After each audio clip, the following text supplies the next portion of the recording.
Bakuruba kunnafoni o ye kelen ye bi bamanankan kunnafoni kɔnɔ o de k'aw ladɔnniya k'a fɔ ko fɛn min ye hakili jagabɔ baara dɔw bɛ sen na tile damadɔ baaraw Bamakɔ kɔnɔ yan ka ɲɛsin dugu jukɔrɔ nafa sɔrɔ siraw ma AES jamanaw tɔgɔ la ni ye bamanankan kunnafoni na kumaba ye bi.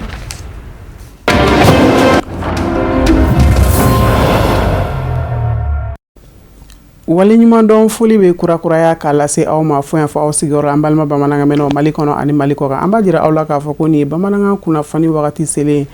walawali bɛ na kɛ minnu kɔnɔ kumaw la aw ye Mali kɔnɔ ani a kɔkan kibaruya olu de don an b'a fɔ ko ne kumasilaw aw dangana kunnafoni daminɛ an b'a jira aw la k'a fɔ ko fɛn min ye CCA ka ciladen kɛrɛnkɛrɛnnen dɔw bisimilara an fa fɛ Seyide Sherif Ousmane Madani Aidara a ka denbaya la Bangɔni Janginɛbugu la commune 1 kɔnɔ Bamakɔ bɔyen kun de tun ye ka na bonyamasegin kɛ Zamzamiw ye ka sanga ni a ka waleɲuman kɛlenw ye ka ɲɛsin conseil kofɔli ma ni o ye CCA ye ani duwawu ɲini o n'a ɲɔgɔnna caman an ka jɛ an ka sɔrɔliw ɲamada.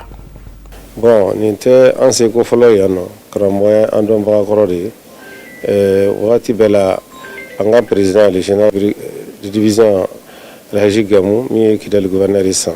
ale de ye an ka conseil supérieur des imamadiali ye président ye donc tuma bɛɛ an bɛ to ka na karamɔgɔ fɛ k'a fo an ni a bɛ kuma a b'an conseiller et puis ni gɛlɛya nana tuma o tuma fara n'a nana a b'i jɔ a bɛ se ka min kɛ a b'a kɛ Ala barika la a y'i jɔ fɛn fɛn na sera k'o bɛɛ ɲɛnabɔ. A y'a ɲɛnabɔ jamana ye a y'a ɲɛnabɔ an fana bɛɛ ye donc an nana fo président général Gamu ale ko ko an kana fo donc an nana a fo de la ka selima fo ka duwawu minɛ et puis ka nord kibaruya dɔ f'a ye ani ka Gamu fana kibaruya f'a ye Gamu ko k'an ka fɛn dɔ réfléchi min bɛ se k'a to vraiment ale ni karamɔgɔ hakili bɛnnen bɛ ko min na kosɛbɛ o hakili bɛnnen ko fɔlɔ min na o ye Ala ko ye après Ala ta kɔfɛ o ye Mali ko de ye donc an ye tableau min ta Mali drapeau ani Mali carte de b'a kan et puis fana y'a sɛbɛn ko hommage du conseil supérieur des imams d'Ali o distingué yɔrɔ bɛɛ b'o kɔrɔ dɔn tubabukan na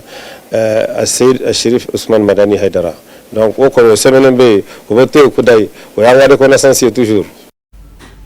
I n'a fɔ an tun y'aw tulo lasɔmi bakuruba kunnafoniw kɔnɔ cogoya min na k'a fɔ fɛn min ye tile damadɔ baara bɛ sen na Bamakɔ yan ka ɲɛsin dugu jukɔrɔ nafa sɔrɔ siraw ma AES jamana tɔgɔ la an b'a jira aw la k'a fɔ ko baara in ɲɛmaaya bɛɛ lajɛlen bɛ furancɛla fanga ma ɲɛmaa de bolo a nundun baaraw ɲɛmaaya kɛra dugu jukɔrɔ fɛnw minisiri de fɛ ka fara kodɔnbaw caman ka kɛnɛ in kɔnɔ Sherifula Jabarani So tɔgɔ la Madi Awa Kebe ni Ibrahim Kulibali ka sɔrɔla an ka janga ɲamadali kɛ o fɛ. Tile saba kɔnɔ Bamakɔ faaba bɛna kɛ kɛnɛ sahalen ye yɔrɔ min ni hakili jagabɔ bɛna kɛ an ka dugukolo jukɔrɔ nafolow ka lahalayaw kan nabagaw ka kuma an ka sanubɔ yɔrɔw kan ani AES jamanaw ka yɛlɛma hɔrɔnyaw kan o de ye nin kolokun tago fɔlɔ babu siyɛn k'a daminɛ marisi kalo tile 24 ka taa a tile 26 ma ɲininikɛlaw sanfɛ kalansow karamɔgɔw ekɔlidenw ani min baarakɛlaw dɔnbaganaw minnu bɔra AES jamanaw kɔnɔ ani farafina jamana wɛrɛw fo ka taa se irisi délégation ma n'olu kun bɛ ka koloku sui bɔlɔlɔ siraw kan u bɛna hakili falefalen kɛ u seko n'u dɔnkow kan Université Ahmed Baba ka maa minnu ye nin ko in labɛn u ka kumalasela ka fɔ la nin koloku ma sugandi gansan kɛnɛ in nafa ye mun ye kɛnɛ in bɛna baara mun latigɛ sisan o de baara in ka bon kojugu parce que an ye jamana mun ye an ye dugujukɔrɔ nafolo jamana ye mais n'i bɛ dugujukɔrɔ nafolo baara fo ka dɔnniya dɔ sɔrɔ a kan o dɔnniyaw bɛ yan mais dɔnniya dɔw bɛ olu tun b'an jɛ fo k'o dɔnniyaw ɲini k'o di mɔgɔ minnu bɛna baara kɛ olu k'o kɛ comme bamanankan na a bɛ fɔ cogo min minnu tɛ san sɔrɔ ni juru tɛ donc o juru in de kɛra Université Ahmed Baba ye pour que k'an ka fara ɲɔgɔn kan Université privée Ahmed Baba ani ministère des mines ani ministère de l'éducation et de l'enseignement supérieur ani an ka jɛkulu mɔgɔ bɛɛ lajɛlen ka fara ɲɔgɔn kan ka baara in buguna tigɛ k'a yira k'a fɔ ko o ye mun ye n'i ko k'i bɛ baara kɛ ni baarakɛminɛn t'i bolo i tɛ se ka baara kɛ baarakɛminɛn yɛrɛ fɔlɔ ye jumɛn o ye mɔgɔninfinw ye donc f'i ka mɔgɔw de former ka bila baara la pour que baara nafa bɛ sɔrɔ kura kɛ a y'a ye code minier kura dilanna contenu local labɛnna fond caman sigira sen kan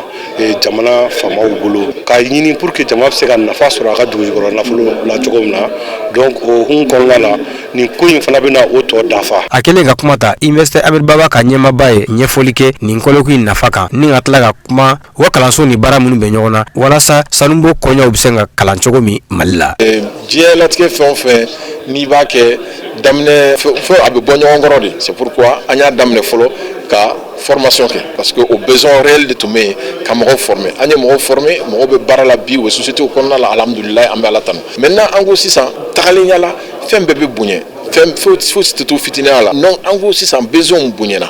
sisan an kan ka min kɛ an kan ka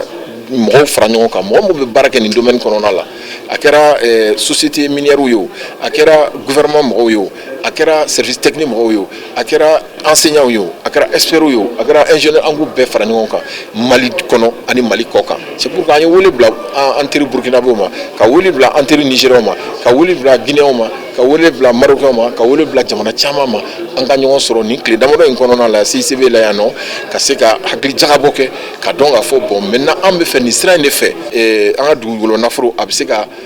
bɔ nɔgɔ la nin sira in de fɛ ka nin f'an ka nin mɔgɔ hakɛ ni mɔgɔ façon in de former a bɛ formation bɛ kɛ cogo jumɛn na an k'olu hakilina yira ɲɔgɔn na ka se ka bɔ pour que formation kana kɛ formation lankolon ye ten k'a fɔ an ye mɔgɔ former dɔrɔn k'u bila u ka t'u sigi so kɔnɔ mɔgɔ ka former mɔgɔ minnu ni u ka formation bɛna nafa ɲɛ u yɛrɛ ye a bɛna nafa ɲɛ u ka sigida a bɛna nafa ɲɛ u ka jamana ye. Ministre des Mines ka nɔnabila min kun bɛ kɛnɛ kan a ye ko labɛnbaw fo u ka nin hakilina ɲuman in na ni ka sɔrɔ ka ɲɛfɔli kɛ jamana marabagaw ni wulikajɔ minnu bɛ ɲɔgɔn na nin waati in na mini binakun kan. Kolɔku nafa bɛ kɛ min ye c'est que minnu bɛ yan nɔ sɔgɔmada in na a bɛ fɔ minnu ma ko experts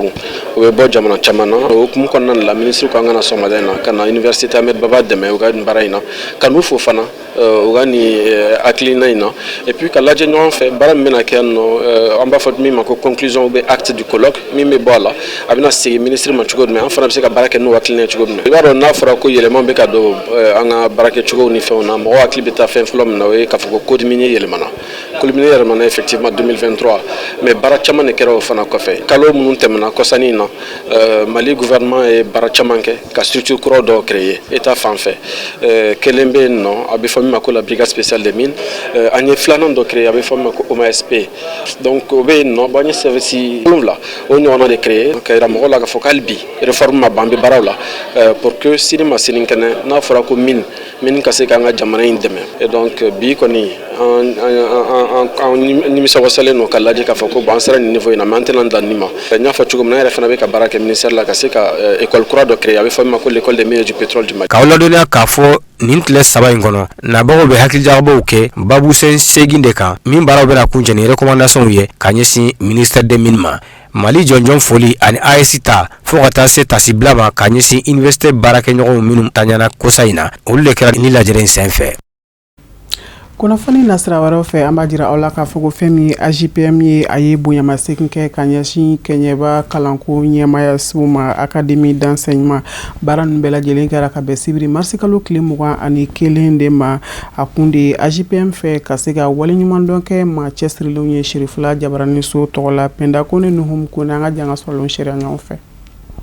Ni nusonja kɛnɛ in n'u donna ni Mali jɔnjɔnjɔn dali ye ka ɲɛsin an ka jamana ma o min bɛ kɛnɛ in bonya ko fɔ ni kɛnɛ in ɲɛnɛmaya la ni association des jeunes premiers du Mali maaw ye olu min ye jɔnjɔn di kɛ ka ɲɛsin kɛɲɛbakaw ka musow ni denmisɛnninw ka ɲɛmɔgɔyaso ɲɛmɔgɔ ma o min bɛ tali kɛ cɛsiri ani waleɲumandɔn baaraw la an ka kɛɲɛba dugu kɔnɔ o min bɛ tali kɛ an ka kafo représentante la ani an ka préfet ka représentante u dɔlen kɔ n'u ka baara n'u ka cɛsiri ye Kɛɲɛba dugu kɔnɔ. Bon, ye wele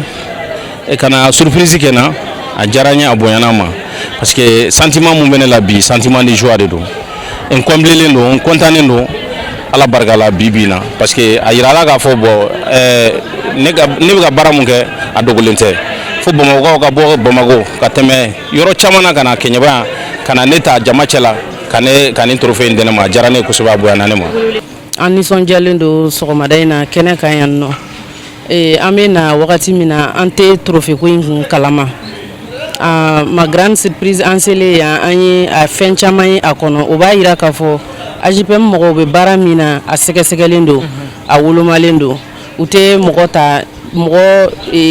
tɔgɔ kama walima i la wasoli kama mais i ye baara min kɛ en fonction de ça u b'i ta o de kama an y'o de ye u ka baara la sɔgɔmada in na. ni kɛnɛ in kɔni ɲɛnɛmaya la ni médaille ni trophée dili ye an ka cɛba ni an ka musoba ninnu ma ka bɔ association des jeunes premiers du Mali maaw fɛ ka sanga n'u ka cɛsiri an'u ka baara walekɛlaw ye Kaɲɛba dugu taaɲɛ la ka na jɔnjɔn di Konate ma an balakaw ye musow ye dugu tɛ ja ni musow tɛ du tɛ jɔ ni musow tɛ denw tɛ lamɔ ni musow tɛ donc n'a nana médaille di olu ka soba kɔnɔ an b'a fɔ a baarakɛlaw de ka u y'u cɛsiri ka duw dilan u y'u cɛsiri ka communes dilan u y'u cɛsiri ka région dilan u y'u cɛsiri du ani denbaya la o jɔnjɔn de nana d'u ma a nana di baa min ma o de ye Mamadu Konate baarakɛla don an y'a dɔn depuis Jɛma k'a dɔn depuis Bamako k'a dɔn depuis Koro vraiment an ye mun y'a la o ye waleɲuman dɔn de ye baarakɛla la k'a dɔn ko baarakɛla don an k'a ka ɲuman dɔn k'a fɔ a ka ɲuman na a bɛ mɔgɔ wɛrɛ encourager ka ɲuman kɛ maliyɛn bɛɛ ka kɛ kelen maliyɛn bɛɛ ka exemple ta kan k'a ladege Mali b'a den ɲuman bɛɛ fɛ Mali t'a a lafilibaga fɛ Mali b'a den ɲuman bɛɛ fɛ Ala kana fatu ka sɔrɔ maliyɛnw b'a ka ɲuman dɔn a ye an y'a dɔn a ye bi an b'a ɲini an fana kɔfɛ maa maa bɛ Mali ka ɲɛtaga fɛ i k'u ka Mali baarakɛla ɲumanw i k'u ka ɲuman dɔw ye ni kɛnɛ in kɔni sigira sen kan association des jeunes premiers du Mali maaw fɛ walasa ka se ka foli ni wale ɲuman dɔn ta ka ɲɛsin u ma ni ka tila k'u encourager u ka cɛsiri la jamana ka taaɲɛ la ni kɛnɛ in kɔni kun cɛra ni an ka seko n'an ka dɔnko tigilamaw ka dɔnko ye o de fana b'an sɛsɛ ka taa diɲɛ fan wɛrɛ kunnafoni sɔrɔlenw kan Amadu Kamara ale ka ɲinininw don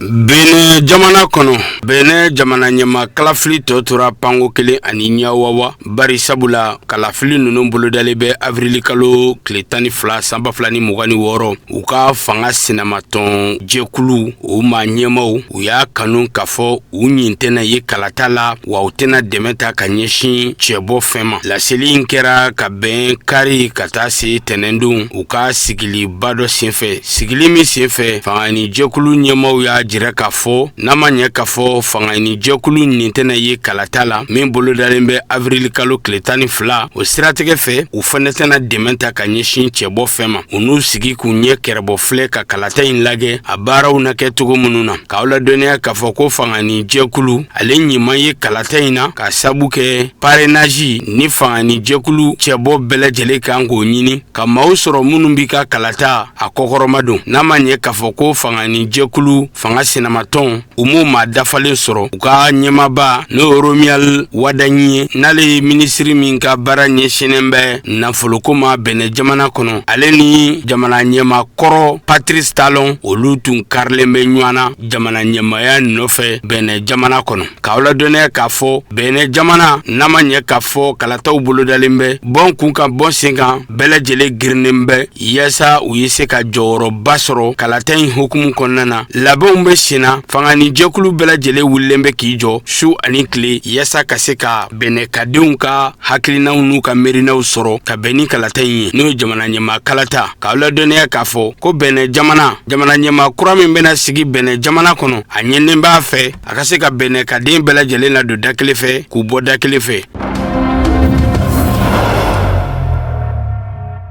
Dɔgɔkun 3 tɛmɛnen kɔ lahawla kɛlɛ min bolodalen bɛ l'Américain jamana ale ni Iran jamana ni Bani Israël ni ɲɔgɔn cɛ kɛrɛnkɛrɛnnenya la Moyen-Orient o babolo kan an b'aw yira u la k'a fɔ a kɛra sabu ye ka degunba lase diɲɛma ma tajiko nasiraw fɛ n'a ma ɲɛ k'a fɔ Nigeria jamana kɔnɔden min bɛ yen n'ale ka baaraw bɛɛ lajɛlen ɲɛsinnen bɛ tajiko ma n'o ye Dangote ye n'a ka cakɛda tɔgɔ ye raffinerie Dangote bi diɲɛ seleke naani bunnaku kan a lakodɔnni bɛ tajiko la diɲɛ seleke naani fantan naani bɛɛ lajɛlen na ka bɛn ni o gwɛlɛya ye raffinerie Dangote u y'a jira k'a fɔ ko wagati nataw la u kɛlen bɛ ka u bolo maanabɔ farafina tilebiyanfan a kɔrɔyanfan fɔ ka se a kayangayanfan ma ka se k'o jamana kofɔlenw k'olu bɛɛ lajɛlen sɔn taji la ka bɛn ni raffinerie Dangote ye a ɲɛmayaso ka laɲini ye o waleya in taara ka bɛn ni degun ni gɛlɛya min bɛ diɲɛ seleke naani bunnaku kan ka sanga ni Bani Israël Iran ani l'Américain jamana ka fɔnko ɲɔgɔnya ye baw n'a ma ɲɛ k'a fɔ ko diɲɛ seleke naani taji fanba bi bɔ o woro kofɔlen ninnu na kɛrɛnkɛrɛnnenya la Detroit d'Ormuz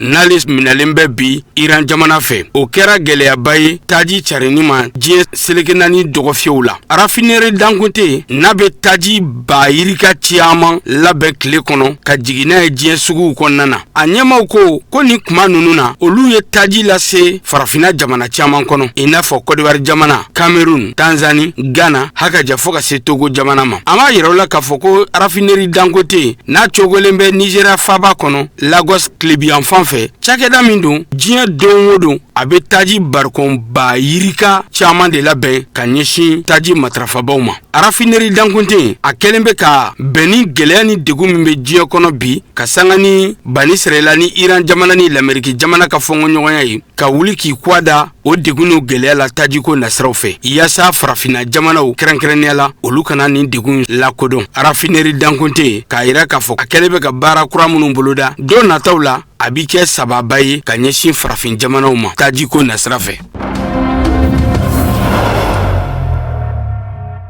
Nambibikaw fenino Nambibi jamana a banna subahana mansin cakɛda ba dɔ ka laɲini dɔ la n'o ye Starlink ye n'ale bi kɛ sababu ye ka subahana mansin ani bɔlɔlɔ sanfɛlaw olu ko jalatigɛ n'a ma ɲɛma ye Elon Musk ye. Nambibi jamana na kɛ jamana filanan ye farafina gun kan ka ban ni waleya ninnu matarafali ma u ka jamana kɔnɔ. Afrique du Sud tɛmɛnen kɔfɛ waleya in bugunatigɛra Nambibi cakɛda min ka baara ɲɛsinnen bɛ nɛgɛjuru ko ni subahana mansin olu matarafali ma n'o ye Société de Régulation ye. U ka dantigɛli in kɔnɔna na u y'a jira k'a fɔ ko laɲini min kɛra nin cakɛda kɛrɛnkɛrɛnnen fɛ n'o ye Starlink ma ɲɛmaw ye subahana mansin ali bɔlɔlɔ nasiraw fɛ ko Nambibi jamana ti jamana ye min bɛ sɔn o waleya ninnu ma u ka jamana kɔnɔ. Min bɛɛ lajɛlen b'a jira k'a fɔ ko jamana caman bɛ yen n'o olu kɛlen bɛ ka subahana mansin ani bɔlɔlɔ siraw matarafa k'a sɔrɔ a nacogo olu bɛɛ lajɛlen ma danŋɛnɛya jamana kɔnɔdenw ye. Ko Nambibi jamana tɛna kɛ jamana ye min bɛ don o siraw fɛ k'a sɔrɔ ni jamana kɔnɔdenw ka laɲini t'a la walima jamana ɲɛmɔgɔw olu ni dɔngɔ ma ye a ko la. Starlink n'ale ye Américains ka cakɛda kɛrɛnkɛrɛnnen ye min ka dɔnniya ta ka bon subahana mansin ani bɔlɔlɔ sanfɛlaw jateminɛw la u kɛlen bɛ ka laɲini kɛ ka ɲɛsin Nambibi jamana ma yaasa u ye se ka Nambibi jamana kɔnɔdenw olu ka sagayaw k'o jateminɛ u ka fɔla o bi kɛ sababu ye ka se ka nafasɔrɔ siraw olu caman dayɛlɛ. Nga Nambibi jamana ɲɛmaw olu ni nin cakɛda kofɔlen ka yetaw ma kɛ kelen ye u ka kuma ɲɔgɔnyaw senfɛ. Afrique du Sud n'o o fɛnɛ banna nin waleyaw ma Nambibi na kɛ jamana filanan ye farafina gun kan ka se ka nin waleya ninnu kɔn u ka jamana kɔnɔ subahana mansin nasiraw fɛ.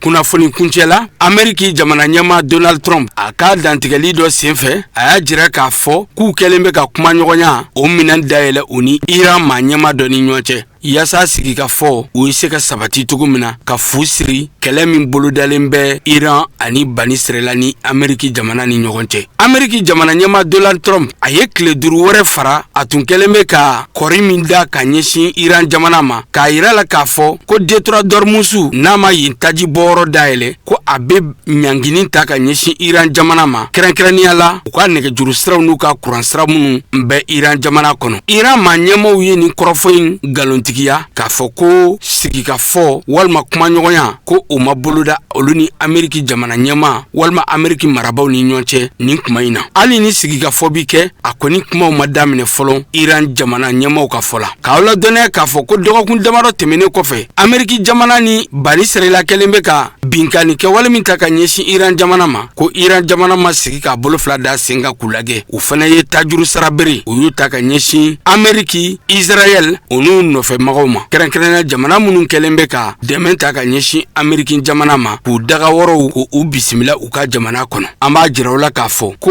ni kɛlɛ min bɛ Amérique ni bani Israɛla ni Iran jamana ni ɲɔgɔn cɛ a ye gwɛlɛyaba don diɲɛ seleke naani dɔgɔfiyɛw la tajiko nasiraw fɛ hakaja fo ka se kuranko musakako n'a ɲɔgɔnna wɛrɛw caman ma min kɛlen bɛ ka diɲɛ kurukara bɛɛ lajɛlen labɔ an bɛ kuma minɛ ko bi jateminɛna a yɛrɛ k'a fɔ ko Detroit Dormusu ni diɲɛ selege naani taaju fanba bi tɛmɛ nin wɔrɔ kofɔlen fɛ Iran kɛlen bɛ ka taa yen kɛ a daga wɔrɔ ye bi taaji minnu bɛ tɛmɛ yen fan fɛ ka olu bali a ina fɔ o waleya in o kɛra degun ye Ameriki ani a nɔfɛ mɔgɔw ma Donald Trump n'ale ye Ameriki jamana ɲɛmaa ye a ka kɔrɔfɔw senfɛ hali n'a sɔrɔ a y'a ɲini ka Ameriki n'a dɛmɛbagaw hakili lasigi taaji ko bunakun kan ani min bɛ ka kɛ kɛlɛkɛ wɔrɔw la n'o ye tɛrɛnkana ye ko o realitew tɛ kelen ye an bɛ kuma minɛ ko sisan Amerikɛnw ka kalataw n'an b'a fɔ ma ko élection min mandaw o kumaw bɛ ka se a ina fɔ Amerikɛndenw b'u ka u kɔdon u ka jamana ɲɛmaa Donald Trump la.